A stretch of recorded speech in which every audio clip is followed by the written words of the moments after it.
Bonjour à tous et bienvenue sur cette troisième vidéo des aventures de Mimix au pays des soviets.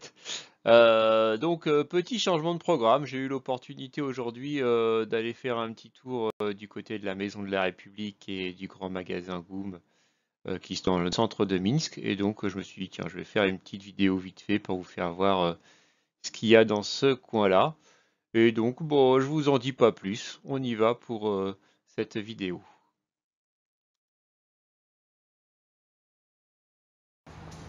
Donc aujourd'hui, on va remonter un peu l'avenue, une des avenues principales de Minsk qui se trouve là-bas au fond.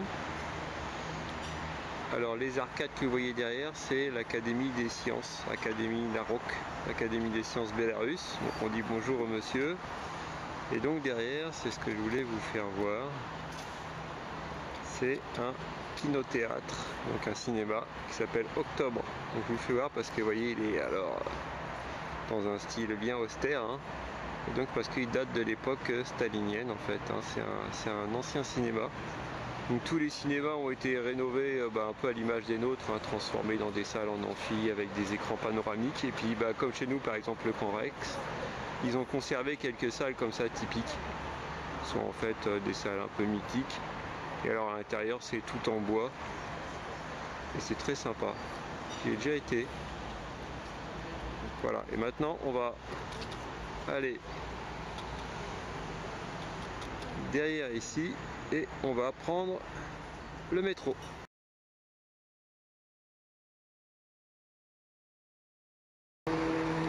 Donc voici l'entrée, enfin le symbole pardon du métro, et donc voici l'entrée du métro. Donc c'est les métros traditionnels russes, hein. C'est interdit de filmer à l'intérieur, donc je ne le ferai pas bien sûr. C'est ultra méga propre, alors c'est fierté Bélarus, ils nettoient leur métro, mais alors c'est incroyable. On pourrait s'allonger par terre tellement c'est propre.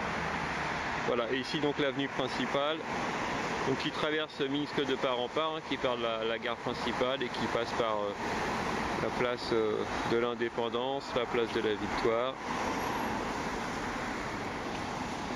qui arrive ici à l'Académie Naro et qui va jusqu'à la bibliothèque. Voilà, tout ça c'est des endroits qu'on ira voir bien sûr. C'est entrecoupé de parcs. Et donc ici les trottoirs ultra larges. Alors c'est interdit au vélo, c'est limité à 70 km/h sur cette avenue, c'est interdit au vélo. Donc c'est pour ça que les trottoirs sont coupés avec des petites bandes blanches comme vous pouvez le voir, pour permettre aux cyclistes de se déplacer sur les trottoirs. Et quand aussi il y aura pas mal de trottinettes électriques comme dans Paris. Et si je me retourne, voilà, on a une vision du théâtre Octobre.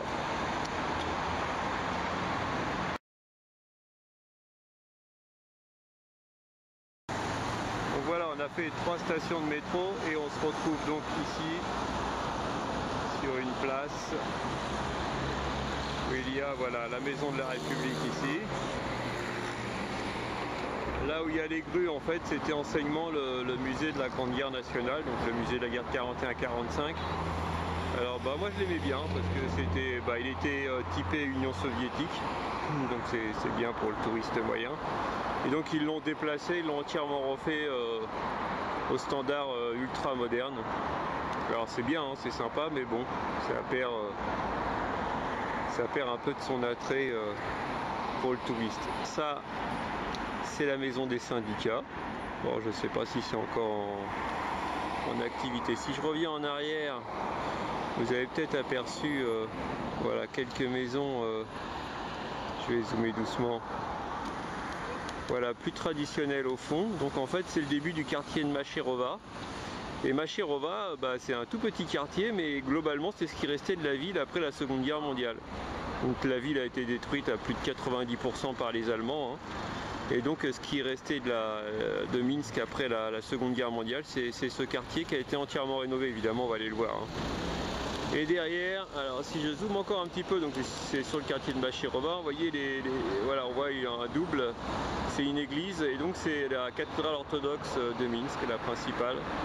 Alors vous voyez, elle est un peu différente, ça c'est pareil, on ira voir, mais on s'attend en plus avec les images qu'on a de Moscou et de Saint-Pétersbourg, on s'attend plus à avoir des dômes, et c'est pas le cas sur celle-là. Alors on en verra d'autres qui ont les dômes traditionnels russes, mais celle-là non. fait presque penser à une cathédrale catholique. Alors le pays est orthodoxe hein, à 80% et à 20% catholique, puisqu'il ne faut pas oublier qu'il y a une partie du territoire du Bélarus qui appartenait enseignement à la Pologne. Donc il y a des catholiques et il y a une cathédrale catholique dans Minsk qu'on ira voir aussi. Je me retourne et c'est là qu'on va aller maintenant. Il y a un parc. Voilà, et derrière ce parc, il y a un char, un T-34-85, c'est le premier char qui a libéré la ville de Minsk en 1944, et on va aller le voir, il a été posé sur un socle. Et là au fond, le bâtiment un peu austère, en fait c'est l'ancienne résidence de la République, là où travaillait le président avant. Là c'est pareil, ça a été déplacé. Allez, on y va.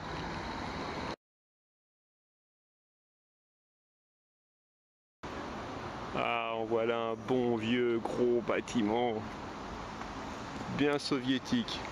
Et moi je vous dis tout fout le camp dans ce pays parce que je suis en train de filmer la maison des officiers. C'est le centre de formation des officiers militaires bélarusses. Génial. Je l'aurais peut-être pas fait il y a 10 ou 15 ans ça. Moi, peut-être que j'aurais pas osé, peut-être qu'on m'aurait laissé faire, je sais pas. En tous les cas aujourd'hui, tout le monde s'en fout, plus personne dit rien. Voilà, il y a un petit square sympathique. Et on va aller voir, je crois qu'il y a une fontaine à l'intérieur qui a une petite histoire.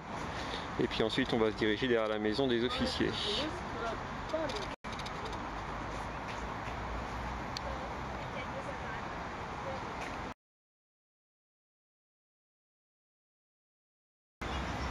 Bon, là voilà cette petite fontaine. Alors ça paraît rien, mais c'est pareil, on est toujours sur la Seconde Guerre mondiale.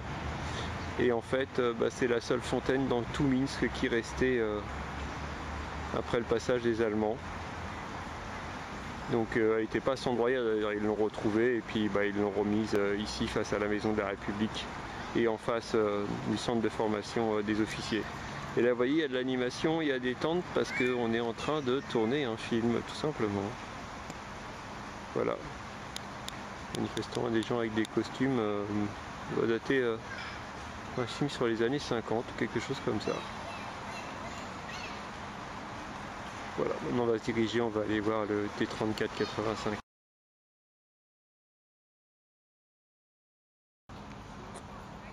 Donc voici monsieur le T-34-85, donc il est posé sur un socle. Hein.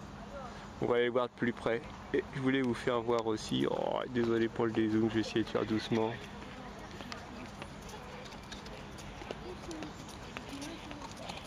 Hop. Et c'est l'ancienne résidence républicaine, donc c'est là où travaillait monsieur Loukachenko. Maintenant ils ont fait construire autre chose dans un autre quartier de beaucoup plus grand, mais voilà, c'est là qu'ils bossaient. Là pareil, ça je peux vous dire, il y a 10 ans, jamais j'aurais osé filmer ça comme ça. Là, en plus on entend les radios, j'ai la police juste à côté de moi. On s'en fout complètement. Voilà, on va aller voir notre T-34-85.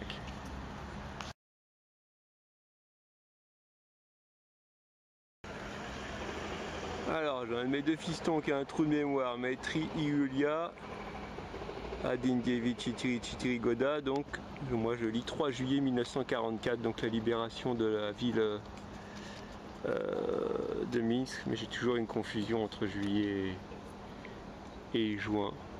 Et donc voici la bestiole. On va le contourner sur le côté. Toujours la maison des officiers qui est juste là.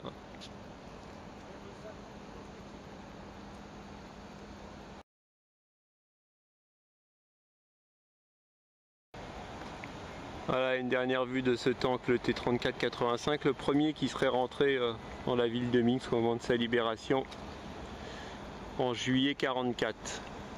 Alors on va faire un petit dézoom encore, aujourd'hui j'en fais toujours cette maison des officiers, et puis vous voyez, on va descendre ici, hop là, voilà, et découvrir une rareté, une route petite et pavée, et c'est volontaire puisque moi j'ai assisté à sa réfection, donc elle a été repavée entièrement, et donc c'est volontaire pour certainement dans cet endroit là garder quelque chose d'un petit peu plus historique, d'un petit peu plus d'époque. Et alors pour les joueurs de World of Tanks, cette rue est présente sur la carte Minsk de World of Tanks, c'est la fin de la carte. Donc en bas il y a le cirque d'hiver de Minsk qu'on ira voir. Et donc sur le jeu elle n'est pas pavée, voilà, donc ça c'est une ch'ti boulette. Et puis en plus ça monte, sur le jeu c'est quasiment plat. Maintenant on va retourner et on va aller voir un grand magasin.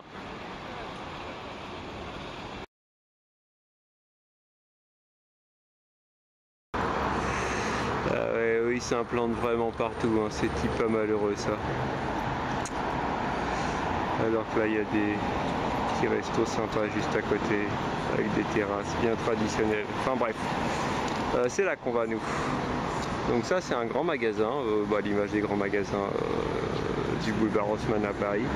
Il s'appelle Goom. Alors Goom c'était des chaînes de magasins de l'ex-URSS et le Goom connu c'est le Goom de Moscou qui est situé sur la place Rouge et qui fait partie des grands magasins. Il y avait une émission de Arte qui avait été consacrée aux grands magasins, ces vendeurs de rêves, et qui faisait voir tous les grands magasins à travers le monde. Il y avait les Galeries Lafayette, il y avait New York, Londres, et il y avait le Goom de Moscou. Donc là voilà, celui-là il est intéressant à l'intérieur, pas pour acheter, hein, mais il est intéressant à l'intérieur parce que toute la décoration a été faite à l'époque de Staline. Et c'est resté en place et ils l'ont bien conservé, donc c'est assez sympa à l'intérieur. On va essayer de faire quelques photos à l'intérieur, je ne vais pas filmer bien sûr, on va y aller.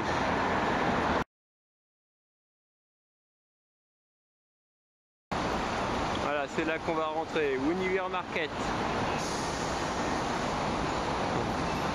en ruisseau français. Donc le grand magasin. Alors bon, à l'intérieur c'est sympa pour aller voir, par contre pour oublier, il faut acheter. Niveau mode, non ça le fait pas, c'est clair. Par contre ils ont une boutique souvenir. Allez, on va aller faire un...